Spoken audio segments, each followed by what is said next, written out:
Lorsque son proche part en institution ou est hospitalisé pour une longue durée, comment gérer la séparation?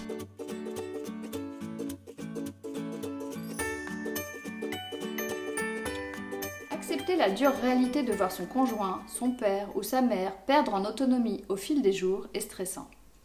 On a l'impression que les rôles s'inversent, qu'on devient le parent de son parent ou de son conjoint, et cela est dur à encaisser, aussi bien pour l'aidant que pour l'aider. Et le passage de relais est indispensable pour que l'aidant ne sombre pas en dépression et que l'aidé puisse vivre encore de bons moments grâce à un accompagnement professionnel. Ainsi, lorsque son proche part en institution ou est hospitalisé, plusieurs choses peuvent vous aider pour mieux gérer la séparation. Comment accepter et faire accepter de passer le relais? Ce travail sur soi fait partie des épreuves. Comment les surmonter? Voici quelques conseils. Autant que possible, l'aidant doit s'entourer et ne pas supporter l'entièreté de l'accompagnement de l'aider, se faire aider et soutenir par ses proches si cela est possible et entretenir une relation étroite avec l'équipe soignante de l'établissement où va être accueilli votre proche. Ils ont conscience de vos difficultés et sont formés pour vous accompagner et vous soutenir. Vous pouvez regarder notre tutoriel sur les solutions de répit. Discuter franchement avec son proche, ne pas l'accabler, mais lui faire part de notre inquiétude, de notre fatigue, lui exprimer notre soutien, voire notre amour, tout en lui faisant prendre conscience de nos autres impératifs personnels. Le rassurer sur le fait qu'on fera tout ce qu'il faut pour qu'il se sente bien et qu'il reste acteur des décisions qui se proposeront, aide à domicile ou entrée en institution. Redistribuer les rôles au sein de la famille et du voisinage, apprendre à demander de l'aide. Prendre le recul nécessaire pour appréhender la situation objectivement. Éviter la culpabilité en rejoignant un groupe de soutien. Vous pouvez contacter le CLIC le plus proche pour connaître ce qui existe près de chez vous. Se former aux pathologies du vieillissement. En connaissant mieux les pathologies du vieillissement, on pourra affronter certaines situations plus sereinement. Tutonomie propose des webinaires avec des experts et des vidéos que vous pouvez regarder gratuitement sur la chaîne YouTube de ce nom. Des associations spécialisées proposent des formations et informations gratuites comme France Alzheimer, France Parkinson, la Ligue contre le cancer, France AVC, la Fédération française de cardiologie, etc.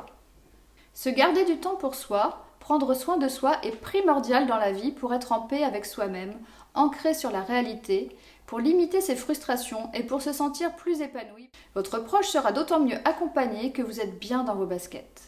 Sinon, il ressentira votre mal-être et en souffrira, voire culpabilisera. Contactez les réseaux associatifs de seniors, comme Génération Mouvement. Les clics et les maisons des aidants de votre région peuvent vous proposer une liste d'activités. Se faire aider psychologiquement par un professionnel de santé mentale si l'on ressent de la fatigue, de l'anxiété, de tristesse ou de culpabilité. Les étapes d'une entrée en douceur en institution. Savoir passer le relais avec l'assurance d'avoir fait le bon choix au bon moment et au bon endroit nécessite bien souvent l'accompagnement de professionnels de terrain. Les professionnels du CLIC ou des services sociaux ou de la mutuelle ou les paramédicaux sauront vous aiguiller vers les aides nécessaires. Avant toute chose, il faut se libérer des stéréotypes. Les EHPAD ne sont pas des mouroirs, au contraire, ce sont des vivoirs. Une institution permet de se resocialiser, de manger correctement, de faire des activités stimulant la mémoire, l'autonomie physique et fonctionnelle. Certains EHPAD proposent de l'accueil de jour, de l'accueil temporaire et des plateformes de répit. Cela permet de souffler sans prendre de décision définitive d'entrer en institution. La personne âgée va alors se familiariser avec le lieu, avec les résidents, avec le personnel, et si un jour une entrée en hébergement permanent survient, ce sera moins difficile pour tous. Une fois son proche entré en institution, il ne faut pas faire de visite quotidienne, sinon, lorsqu'on ne peut pas venir, la personne âgée est en colère, car cela est presque un dû au fil du temps. Il faut y aller quand on a envie, et pas à reculons, avec le goûter à partager, avec des photos des petits, avec un animal de compagnie si c'est autorisé. Conserver des activités communes lors des visites, comme écouter ensemble une musique, regarder un album photo, faire une promenade, etc. Veiller à ce qu'il ne manque de rien en produits d'hygiène, en vêtements, etc. Échanger régulièrement avec le personnel pour que chacun se sente en confiance. Pour conclure, le départ d'un proche en hospitalisation longue ou en institution de type EHPAD est une étape compliquée.